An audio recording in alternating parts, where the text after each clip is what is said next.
cheap cars are going to be a thing of the past. They really are. I'm going to explain to you why in this video. There's loads and loads of different reasons, but it's happening already. For instance, when I was a kid, the starting price of a Skoda was £8,000 in today's money, whereas the starting price of the Skoda range right now, £17,000, means that the price has more than doubled. What is going on? Well, stick with me because I'll be explaining exactly what is going on. Anyhow, I'm Matt Watson and you're watching CarWow. Let's start this video by explaining why cars are getting more expensive. So that cheapest Skoda that you can get now is a Fabia. It used to be the Citigo, which was more affordable, but they've axed it. Also, Seat has axed its sister car, the normal petrol version of the Me. You can only get an electric version of the Me now, and electric cars are just more expensive because of the tech. The only one of those three cars remaining is the Volkswagen Up, though that starts from £13,000, so it's not exactly cheap. Also, other manufacturers are axing their cheap cars. For instance, Citroën won't be replacing the C1, Peugeot won't be replacing the 108, and Fiat isn't going to replace the Panda or the petrol version of the 500. You'll only be able to get the electric version. And I refer you to my previous point, electric cars are just more expensive. Also, it's not a UK-based problem, it's global. For instance, Ford have axed the Fiesta in North America and the Pacific. What's happening? Actually, in North America, Ford sells 8 SUVs, 7 pickup trucks, and then a bunch of hybrids and electrics. They actually only sell one car. Do you know what that one car is? Thank God, it's the Mustang. They're still selling that as a normal internal combustion engine car, though it's not cheap. Actually, manufacturers are moving away from cheap cars because they're really into selling more profitable SUVs. You see, 10 years ago, 7% of cars sold were SUVs. Today, half of them. Half of all cars sold are SUVs. We love SUVs, and car makers love selling them to us as well. What manufacturers aren't so keen on selling us anymore is small, cheap cars.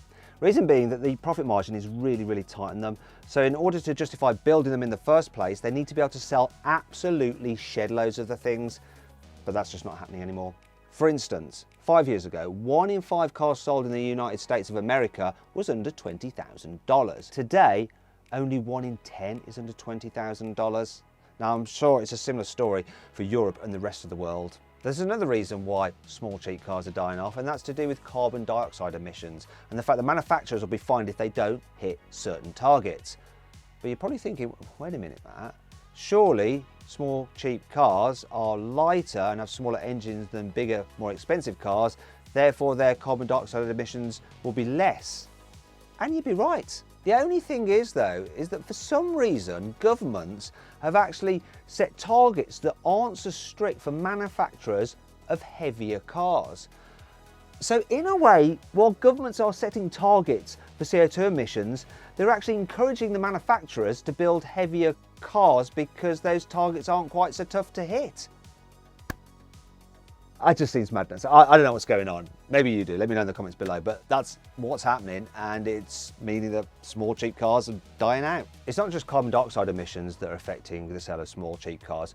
It's also the forthcoming Euro 7 regulations, which also monitor other things such as like particulates and NOx emissions and stuff like that. And there's rumours within the industry that the new Euro 7 regulations are going to be so tough that it's going to cost between £1,500 and £5,000 in order to make a car Euro 7 compliant. And that could actually just make internal combustion engine cars, petrol and diesels, completely uneconomical to build. And that obviously leaves us with electric cars. And as we all know, electric cars don't tend to be cheap. For instance, the cheapest electric car you can currently buy is a Fiat 500e. Starts from £20,000, but that includes a £2,500 government grant, which you won't be getting when every car's electric. So that would work out to £22,500. The cheapest internal combustion engine car you can currently buy is a Dacia Sandero, and that costs £8,000, so definitely cheap. A lot cheaper than a Fiat 500e, especially without its grant. Maybe though, there is a glimmer of hope. After all, Dacia has built its brand on selling affordable cars, so surely its EVs will be affordable. I'm not sure how affordable. You see, it's just launched an EV called the Spring in mainland Europe, and it costs £15,000. So almost twice the price of the Sandero. I think we're going to be in trouble. Speaking of the Sandero, that brings me on to safety. You see, that car only scored 2 out of 5 stars in the latest Euro NCAP crash tests. The reason for its poor score: it doesn't have all the electronic safety kit which stops you having an accident in the first place, so it was marked down. All that stuff costs money.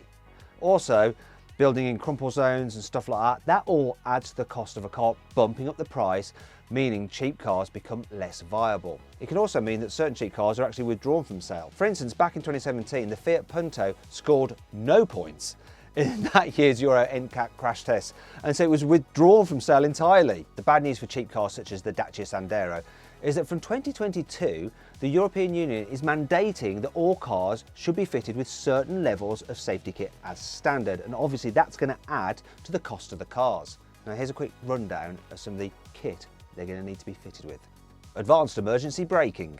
Alcohol interlock installation facilitation. Basically that means that if you get caught drink driving, then the police can quite easily just put a breathalyzer in your car so that you can't drive it unless you pass the test. Drowsiness and attention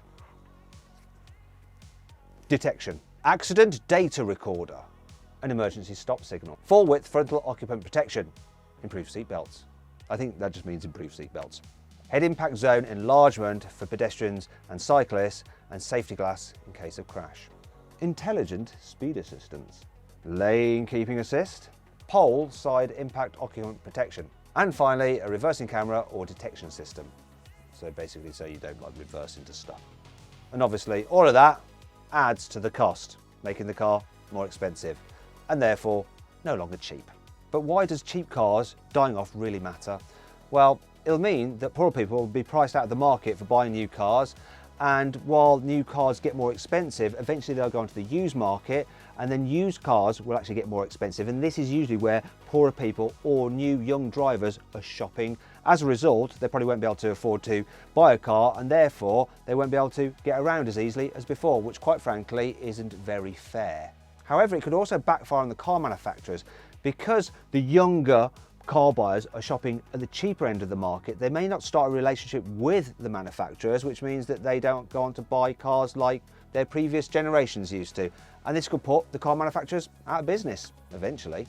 So I've given you the problems. What are the solutions? Well, one would be for more manufacturers to join forces to get economies of scale to help bring down the cost of the components for electric cars.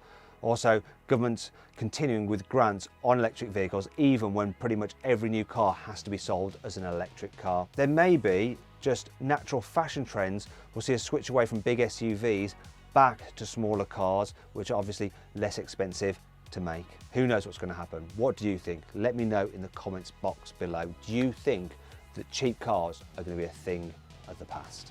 I hope you all enjoyed the video. If you did, give it a like. Let me know some other videos you'd like me to do in the comments below. Click on those windows there to watch some more videos, and on that box there to go to CarWow to see how much money you can save on a new car.